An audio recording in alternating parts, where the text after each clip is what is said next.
Welcome back, students. We have already discussed collisions in 1D, elastic and inelastic collision. Today, we will discuss about coefficient of restitution.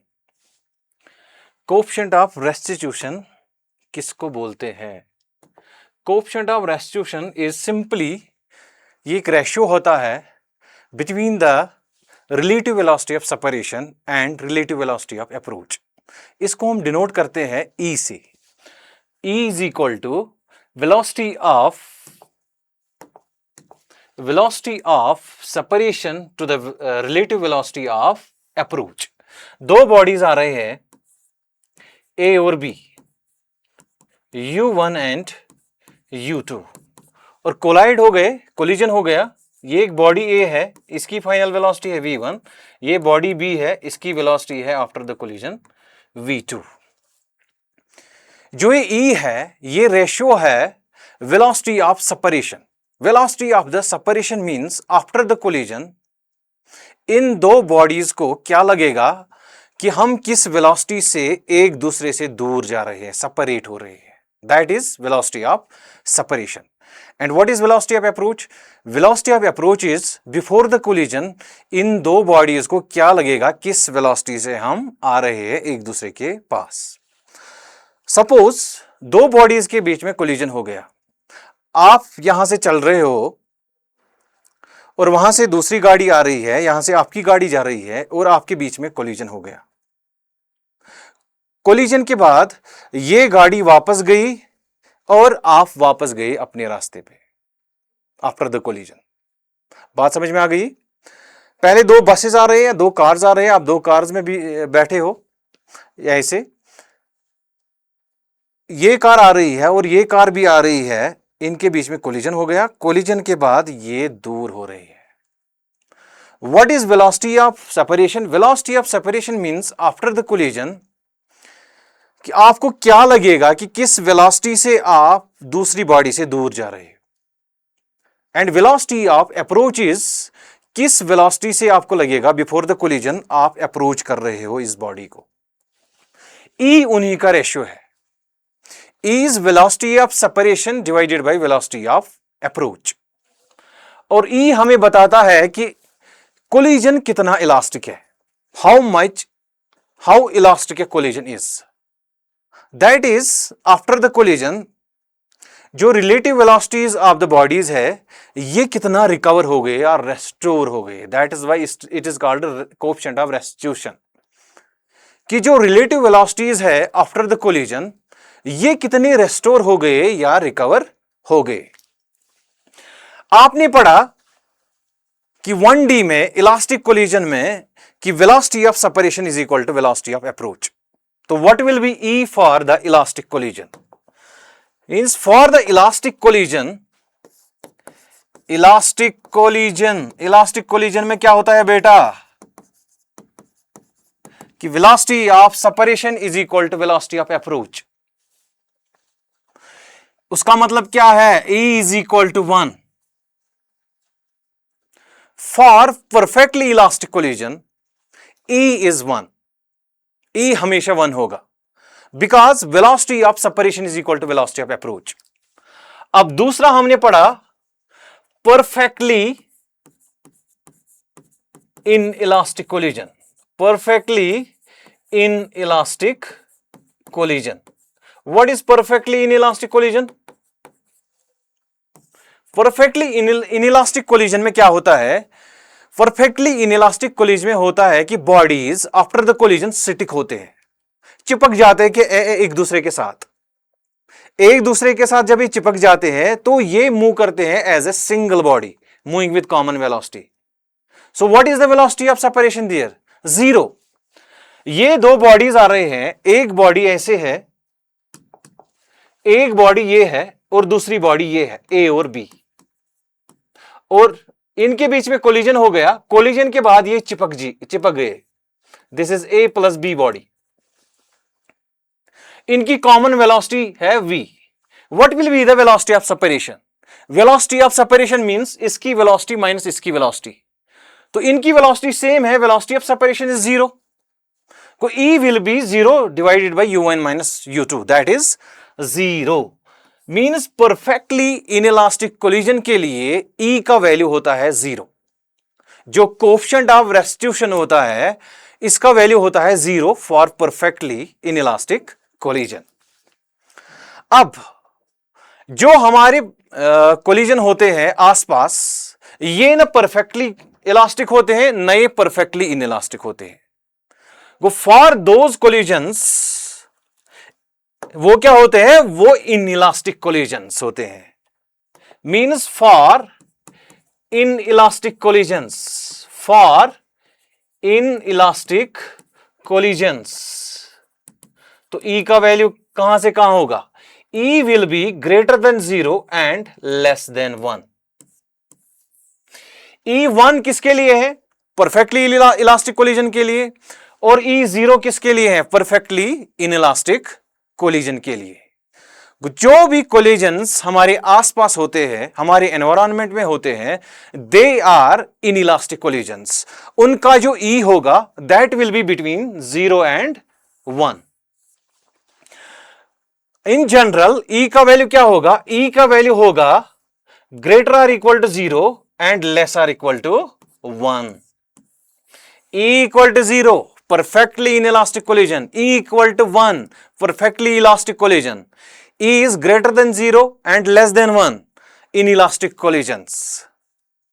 ठीक है बेटा, ये coefficient of restitution है. अब आप देख लीजिए जो कोएफिशिएंट ऑफ रेस्टिट्यूशन है, it is the ratio of two velocities. Means ये क्या होगा, ये होगा यूनिटलेस, इसका कोई यूनिट नहीं होगा. इस कोएफिशिएंट ऑफ रेस्टिट्यूशन का कोई यूनिट नहीं होगा. E इज यूनिटलेस, इसका कोई यूनिट नहीं होगा, इसके पास कोई यूनिट नहीं होगा, because it is a ratio of two velocities. For example, suppose कि वेलोसिटी जो दो बॉडीज है ये कोलिजन के बाद सेपरेट हो रहे हैं with the velocity, let suppose जो v2 माइनस v1 है that is 10 metre per second. जो रिलेटिव वेलोसिटी ऑफ सेपरेशन है that is 10 and velocity of the approach is 5 metre per second. What will be, उल्टा देखेंगे, ये erase करेंगे because ये greater than 1 निकलेगा. अभी मैंने वो केस डिस्कस नहीं किया है. सपोज जो वेलोसिटी ऑफ सेपरेशन है that is 5 and velocity of approach is 10. This will be 5 metre per second, this will be 10 metre per second. ये कैंसिल हो जाएंगे, ये आएगा 1/2. मींस जो E है coefficient of restitution, it is unitless, इसका कोई यूनिट नहीं होगा. E से हम बता सकते हैं कि कोलिजन किस टाइप का है. कोलिजन इलास्टिक है, इनइलास्टिक है, परफेक्टली इनइलास्टिक है. With the help of E we can say what type of collision is there. ये टेबल देख लीजिए आप.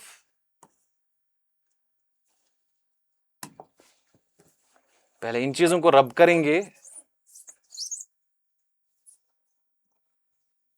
एंड आफ्टर दैट आप देख लीजिए कि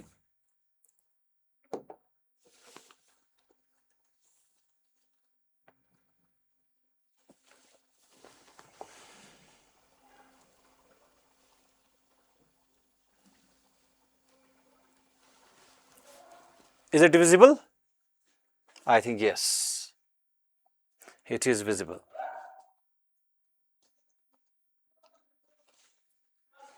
ये है different types of collisions and their coefficient of restitution, their coefficient of restitution.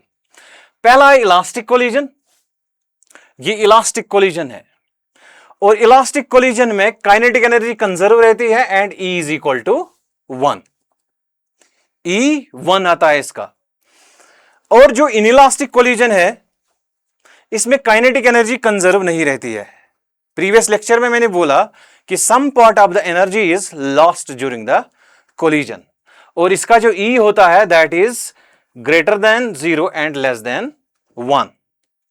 इसमें मोमेंटम कंजर्व रहता है, kinetic energy is not conserved. उसके बाद perfectly inelastic collision. Perfectly inelastic collision में होता है maximum loss of kinetic energy. उसके लिए E कितना होता है 0 और body is sitting together after the collision. उसके बाद फोर्थ टाइप ऑफ कोलिजन है सुपर इलास्टिक कोलिजन और एक्सप्लोसिव कोलिजन्स। इनमें क्या होता है, इनमें kinetic energy after the collision increase होती है, that is why they are called super elastic collisions. इनमें kinetic energy of the bodies after the collision increase होती है। इनके लिए जो E होता है दैट इज ग्रेटर देन 1। इनके लिए E होता है greater than 1। Again momentum is conserved, kinetic energy increases due to the release of internal energy. Explosion of a bomb, कहीं पे बम फटता है तो उसका E क्या होता है, E होता है greater than 1 because velocity of separation is greater than velocity of approach, तो that will be greater than 1। अगर न्यूमरेटर ज्यादा होगा डिनोमिनेटर से that will be greater than 1 because E किसका रेशियो है, velocity of separation by velocity of approach. अगर velocity of separation ज्यादा है than velocity of approach, then E will be greater than 1 and those collisions are called super elastic collisions और explosive collisions. I hope कि जो coefficient of restitution है it is clear. इसमें जो भी collisions discuss हुए हैं, इलास्टिक इनइलास्टिक कोलिजन्स या परफेक्टली इनइलास्टिक कोलिजन्स, वो प्रीवियस लेक्चर्स को आप देख के, उनके कंसेप्ट्स को देख के वहां पे आप क्लियर कर सकते हो अपनी confusions. Now let's move on to the 2D collisions. अभी तक हम पढ़ रहे थे 1D कोलिजन्स, इलास्टिक होगा या इनइलास्टिक होगा। अभी तक हमने पढ़ा क्या कि 1D collisions, initial velocities and final velocities are along the line of impact. You can watch my lectures. Previous lectures में मैंने डिस्कस किया what is line of impact and what is 1D and 2D collisions. अब हमारे पास है elastic collision in 2D. Elastic collision हो रहा है 2 dimension. What do you mean by 2D? 2D means कि either initial velocities or final velocities or both are not along the line of the impact. And what is elastic? Elastic का मतलब है कि there is no loss of kinetic energy during the collision. Collision के दौरान kinetic energy का loss नहीं हो रहा है. Initial kinetic energy will be equal to final kinetic energy.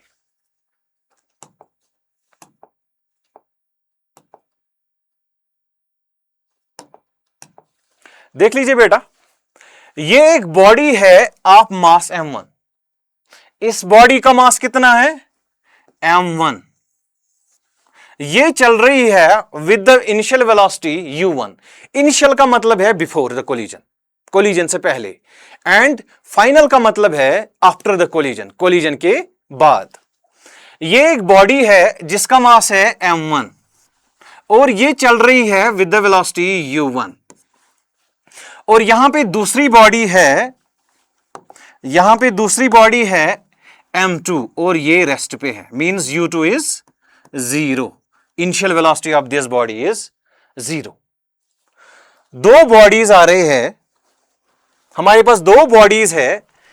एक बॉडी रेस्ट पे है, यहां पे एक बॉडी रेस्ट पे है और ये बॉडी मूव हो रही है विद वेलोसिटी u1 एंड इसकी जो वेलोसिटी है that is along the X axis.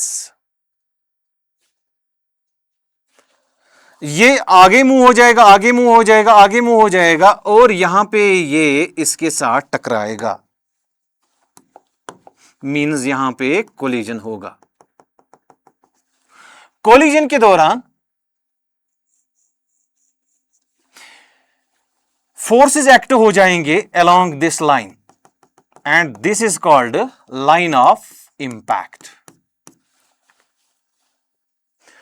Collision के बाद क्या होगा, यहां पे साइड वाइज कोलिजन होता है, हो रहा है, हेड ऑन नहीं हो रहा है, साइड वाइज हो रहा है। लाइक हम कैरम खेलते हैं, स्ट्राइकर से हमने जो क्वीन ऑफ द कैरम है उसको हमने एक एंगल पे मारा। ये क्वीन मान लीजिए कैरम की, और ये मान लीजिए स्ट्राइकर है, और ये आके इसको टकराता है यहां पे लाइक दिस। ये मान लीजिए ये क्वीन ऑफ द कैरम है, और यहां पे हमने स्ट्राइकर मारा ऐसे, ये स्ट्राइकर है, ये हमने मारा ऐसे विद द वेलोसिटी u1, ये रेस्ट पे है। तो कोलिजन के बाद क्या होगा, ये बॉडी इस डायरेक्शन में जाएगी और ये स्ट्राइकर जाएगा इस डायरेक्शन में, और स्ट्राइकर जाएगा इस डायरेक्शन में।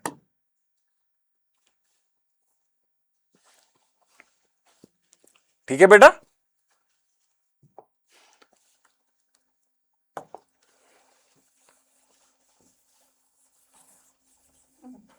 we are discussing elastic collision in 2D. Elastic collision in 2D. We are discussing elastic collision in 2D. हमारे पास एक बॉडी आ रही है along the x direction, along the x axis direction. ये बॉडी है,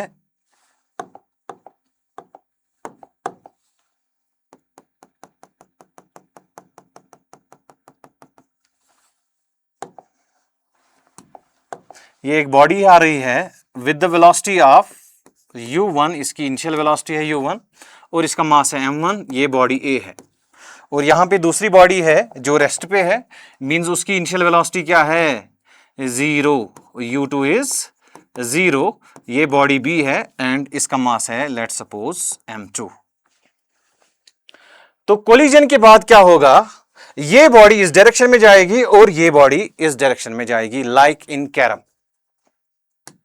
like in carrom. दो जो पहली body है that will move along this direction, that will move along this direction and suppose इसकी वेलोसिटी है v1 after the collision.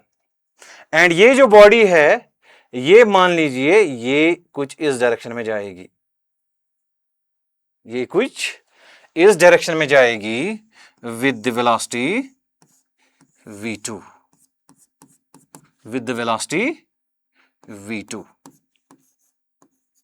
after the collision.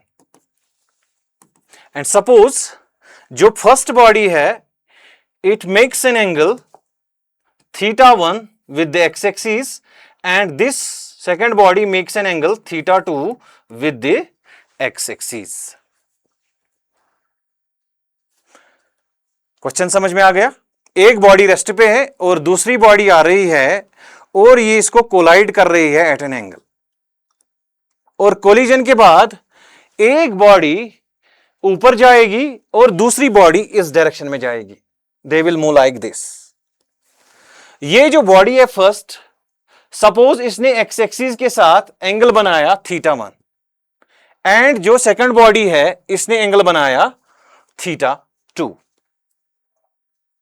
How we will solve the questions जो हमें इस type के आएंगे, we will apply conservation of linear momentum in x direction and y direction separately, and we will use conservation of kinetic energy if the collision is elastic.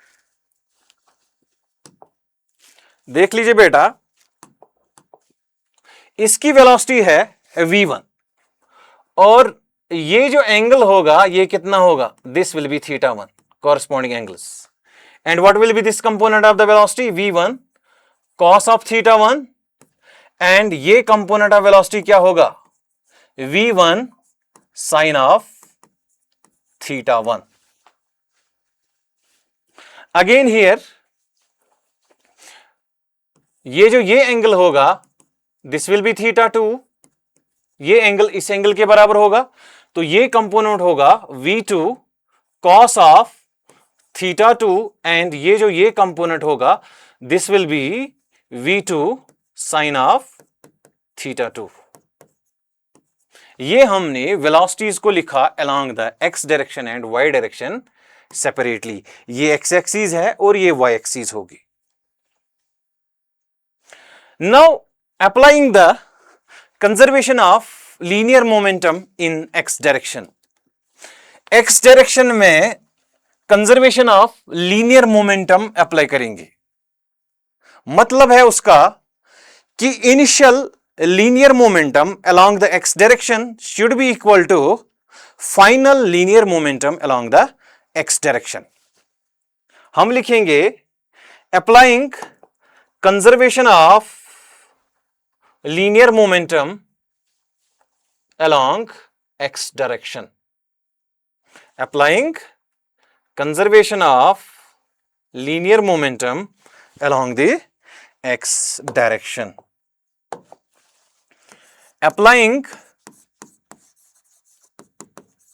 conservation of linear momentum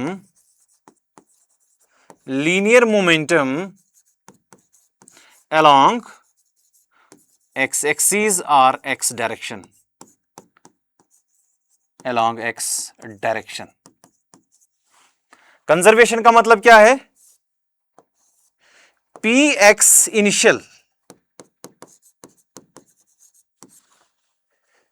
मतलब initial linear momentum along x direction should be equal to px final momentum along the x direction. What is the initial linear momentum along x direction? इसका momentum plus इसका momentum along the x direction. इसकी velocity कहां है? Along the x axis. इसका जो total momentum है that's along the x axis और इसका मोमेंटम होगा 0 because this body is at rest. Initially ये रेस्ट पे है तो ये आएगा m1 u1 plus 0 is equal to px final means इन दो बॉडीज का momentum after the collision along the x direction. Along the x direction इसका मास है m1 और इसका मास है m2। इसका जो लीनियर मोमेंटम आएगा वो आएगा मास into velocity, mass multiply bye x component of velocity, that will be the linear momentum of this body along the x direction.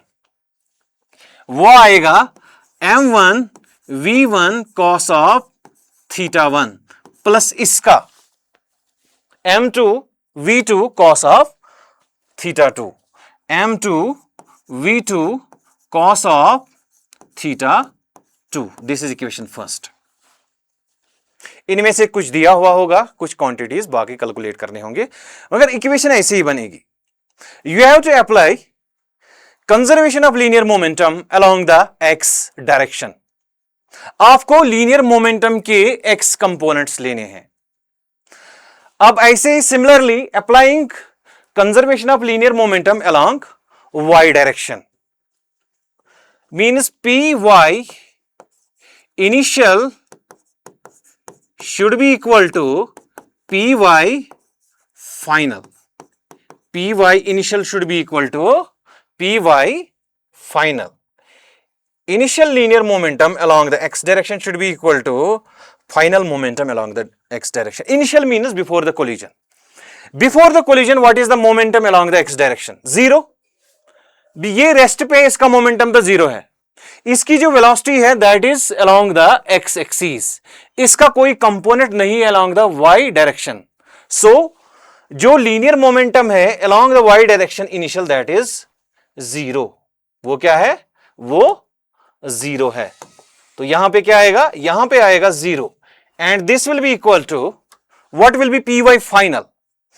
P Y final will be linear momentum after the collision along the y direction। this will be momentum of this along the y direction plus momentum of this along the y direction। what is the momentum of this along the y direction? m1 into component of velocity along the y direction, that is v1 sine of theta 1, that is v1 sine of theta 1। यहां से velocity ये है। अब ये वाला component, दूसरी body का ये वाला कंपोनेंट ऐड करना है। ये सबट्रैक्ट होगा क्योंकि इसकी डायरेक्शन क्या है, डाउनवर्ड्स, उसकी अपवर्ड्स। तो ये आएगा minus of m2 v2 sine of theta 2। This is equation second. और यहां से हम लिख सकते हैं m1 v1 sin theta 1 is equal to m2 v2 sin theta 2। Now we know the collision is elastic, so the conservation of kinetic energy should hold here. So kinetic energy initial should be equal to kinetic energy final. Means kinetic energy before the collision should be equal to kinetic energy after the collision. What is the kinetic energy before the collision? इसकी kinetic energy plus इसकी kinetic energy. इसकी kinetic energy तो zero है, ये rest पे है। इसकी kinetic energy आएगी half of m1 and u1 square is equal to इसकी kinetic energy जो ऊपर जा रही है बॉडी प्लस इसकी kinetic energy, वो आएगी half of m1 v1 square plus half of m2 v2 square। ये इक्वेशन थर्ड है। इसमें 1/2 कैंसिल होगा। तो ये तीन इक्वेशंस आप अप्लाई कर सकते हो जब आपका कोलिजन होगा इलास्टिक इन 2D। तो आप इन तीन इक्वेशंस को अप्लाई करके अपनी आंसर्स निकाल सकते हो। Like we will check an example here. ये एक एग्जांपल है हमारे पास, ये एक एग्जांपल है हमारे पास। इसको थोड़ा सा जूम करेंगे हम ताकि आपको दिखने में कोई परेशानी ना हो। I think this is clearly visible now. A ball moving with a speed of 9 meters per second strikes an identical ball such that after the collision, the direction of each ball makes an angle 30 degrees with the original line of motion. Find the speed of the two balls after the collision. Is the kinetic energy conserved in the collision process? हमसे दो चीजें पूछी जा रही है यहां पे। ये 2D कोलिजन है, एक बॉडी आ रही है, इसमें लिखा हुआ है आइडेंटिकल बॉल्स। इसका मतलब है इन दो का मास हम इक्वल ले सकते हैं। आइडेंटिकल बॉल्स मींस उसका मतलब क्या है, जो m1 है that is equal to m2 and that will be equal to m। इसका मास अगर m1 है और इसका मास अगर m2 है, इसका मास m1 और इसका mass m2 and m1 and m2 is equal to m। ये रेस्ट पे है, ये आ रही है विद दिस वेलोसिटी और आफ्टर द कोलिजन ये बॉडी एंगल 30 बनाती है और ये एंगल भी बॉडी ये बॉडी भी एंगल 30 बनाती है विद द एक्स एक्सिस। यहां से आ रही है बॉडी, 2D कोलिजन हो रहा है जो मैं अभी तक डिस्कस कर रहा था, और कोलिजन के बाद ये बॉडी जा रही है यहां और ये बॉडी जा रही है यहां, और दोनों बना रहे हैं angle 30 degree with the X axis. हमसे पूछा गया है कि find the speed of the two balls after the collision. Elastic in elastic नहीं दिया हुआ है तो हम काइनेटिक एनर्जी कंजर्वेशन नहीं यूज करेंगे, हम यूज करेंगे conservation of linear momentum. We will be using the conservation of linear momentum. We will be using the conservation of linear momentum. देख लीजिए बेटा,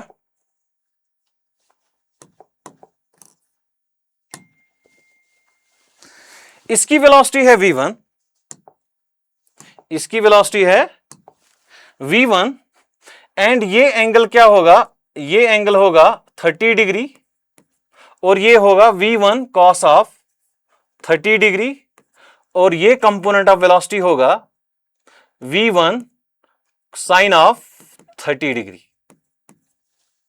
अगेन ये एंगल होगा 30 डिग्री और ये होगा v2, ये cos कंपोनेंट होगा cos ऑफ 30 डिग्री एंड जो डाउनवर्ड्स कंपोनेंट होगा दूसरा that will be equal to v2 sine of 30 degree. अभी तक मैं यही डिस्कस कर रहा था।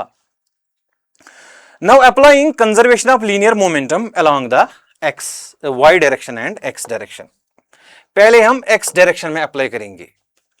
Applying conservation of linear momentum along the x direction means जो px है before the collision or initial, it should be equal to px final, means after the collision. What is linear momentum along the x direction before the collision? इसका मास multiply bye इसकी velocity along the x direction plus इसका मास multiply bye इसकी velocity along the x direction. इसकी velocity 0 है, इसका linear momentum 0 होगा, मगर इसके पास वेलोसिटी है, तो जो लीनियर मोमेंटम होगा that will be mass into velocity. m दोनों बॉडीज का मास सेम है and we have taken that equal to m into velocity है 9 metre per second is equal to. अब इस बॉडी का x कंपोनेंट ऑफ मोमेंटम क्या होगा? That will be equal to m into velocity v1 cos of 30 degree plus इस body के x component of momentum को that will be equal to mass into velocity. Mass equal है, this is v2 cos of 30 degrees. m cancel दोनों side से. 9 will be equal to v1 what is cos 30? cos 30 is root 3 by 2 plus v2 cos 30 is root 3 by 2. 9 is equal to root 3 by 2 हम common निकाल सकते हैं, तो यहां पे बचेगा v1 प्लस v2 और यहां से हम लिख सकते हैं v1 plus v2 is equal to 9 2 18 9 into 2 divided by root 3. 9 into 2 divided by root 3. इसको अगर सिंप्लीफाई करेंगे, इसको लिख सकते हैं 9 को 3 इंटू 3, ठीक है, तो ये मिलेगा 3 into 3 to 6 divided by root 3 और ये होगा root 3 into 6. v1 plus v2. हमें क्या निकालना है? Velocities of these two bodies v1 and v2. हमने निकाला v1 प्लस v2. अब हम जाएंगे y component of the momentum. What is y component of the momentum? ये कंजर्व रहना चाहिए. उसका मतलब है कि py initial should be equal to py final after the collision and before the collision. What is py initial? इसका momentum तो 0 है, इसका मोमेंटम पूरा अलोंग द x एक्सिस है, इसका कोई कंपोनेंट नहीं है अलोंग द y डायरेक्शन, तो linear momentum along the y direction before the collision is 0. अब इसका linear momentum along the y direction इस कंपोनेंट ऑफ वेलोसिटी से आएगा, that will be equal to mass multiply by v1 sine of 30 degree और ये component क्योंकि इसकी direction upwards है, इसकी डायरेक्शन डाउनवर्ड्स है, तो इसके साथ नेगेटिव साइन आएगी, minus m into v2 sine of 30 degree. m और m कैंसिल, ये आएगा v1 sine 30 should be equal to v2 sin of 30 and sin 30 is 1 by 2 and this implies v1 is equal to v2 means v1 और v2 same velocity से जाएंगे. जो ये दो bodies है आफ्टर द कोलिजन, ये सेम वेलोसिटी से move करेंगे. v1 will be equal to v2 and let's suppose that is equal to v. This is equation second. Use this in equation first. इस वाले इक्वेशन में use कीजिए. ये equation हमें मिल गई थी v1 plus v2 is equal to root 3 into 6. अब v1 is equal to v2, तो ये आएगा 2v is equal to root 3 into 6 और v is equal to 3 root 3. Velocity of the each body after the collision will be 3 root 3. उसके बाद क्या पूछा जा रहा है? Is the kinetic energy conserved in the collision.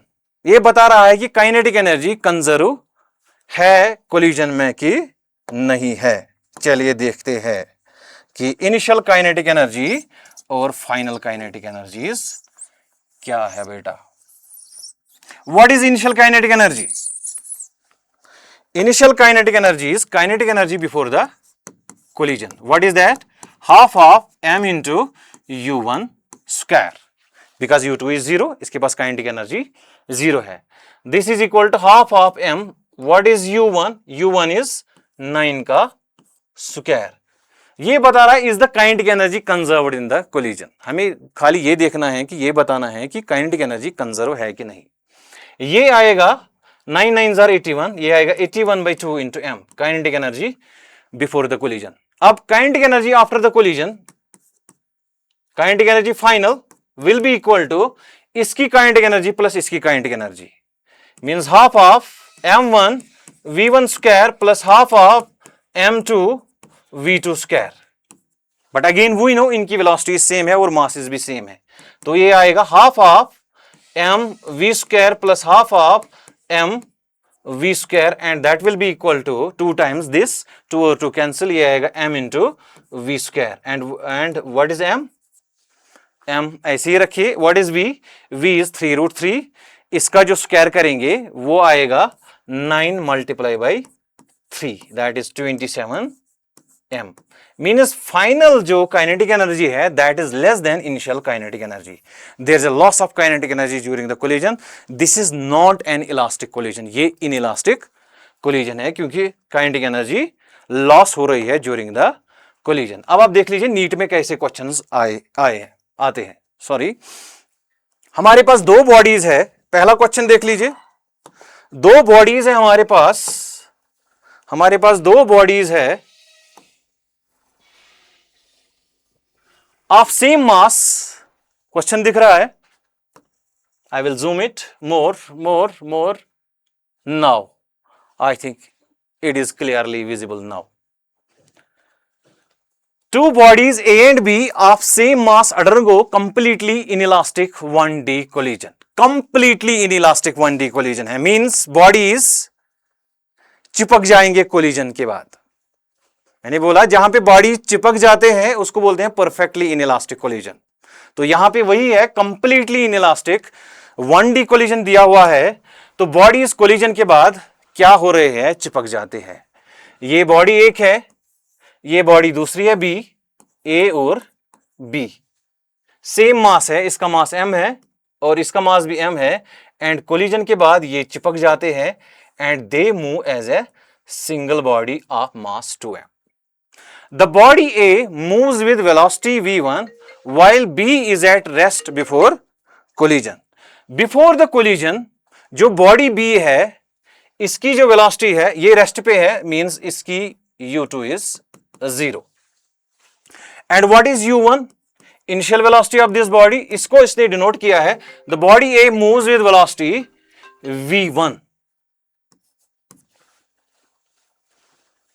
The velocity of the system after the collision is v2। इसकी जो velocity है दैट इज v2 जो क्वेश्चन में दिया हुआ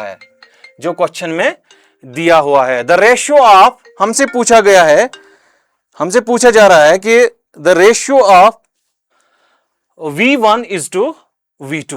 What is v1?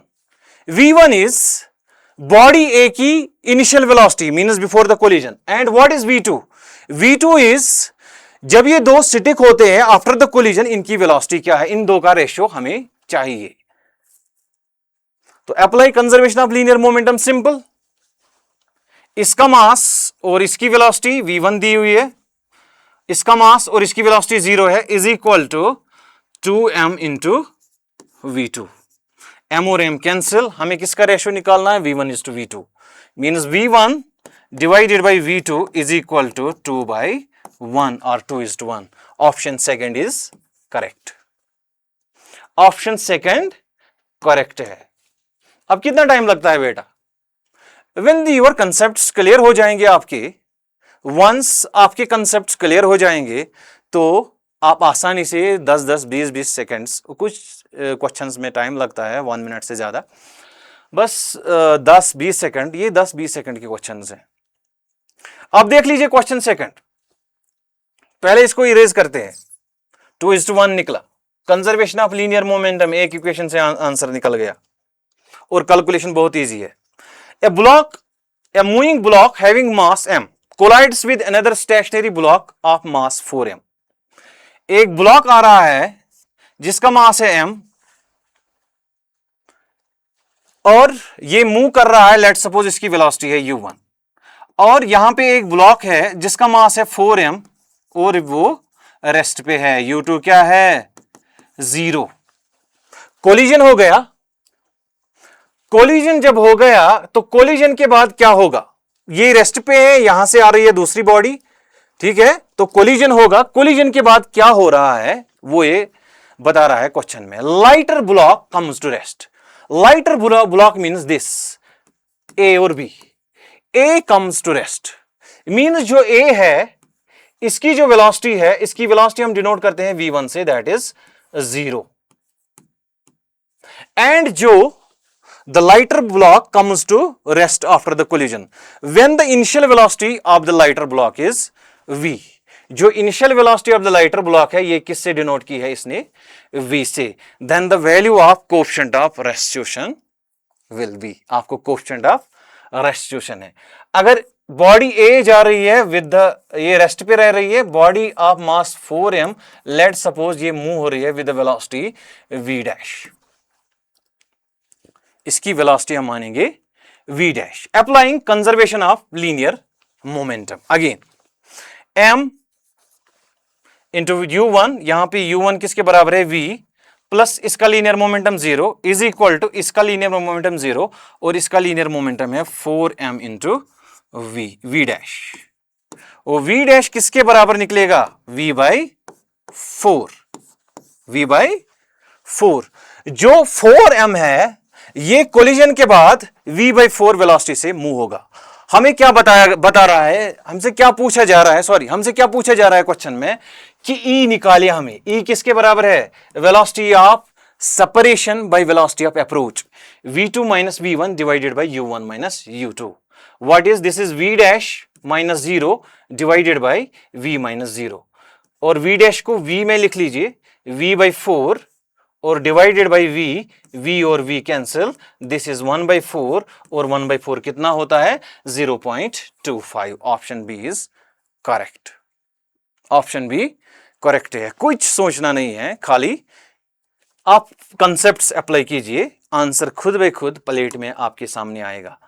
अब ये देख लीजिए, ये 2018 में पूछा था नीट में और ये 2016 में पूछा था नीट में, टू आइडेंटिकल बॉल्स, देखिए बेटा इसमें कितना टाइम लगे, A and B having velocities 0.5 and minus 0.3, A की वेलोसिटी ये है और बी की वेलोसिटी माइनस दिस है, respectively collide elastically in one dimension, identical balls है, मासेस सेम है, कोलाइड कर रहे हैं elastically in one dimension, what will happen after the collision, they will exchange their velocity simply, the velocities of B and A after the collision are, ये पूछ रहा है कि वेलोसिटी ऑफ B, पहले वेलोसिटी की वेलोसिटी ऑफ B निकालनी after the collision, ये क्या होगी, ये होगी velocity of A before the collision, को B की वेलोसिटी आएगी 0.5 और A की वेलोसिटी आएगी minus 0.3, go option B is correct.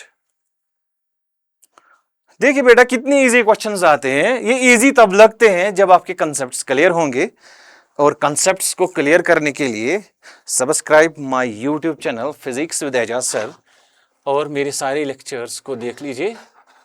I hope you will enjoy those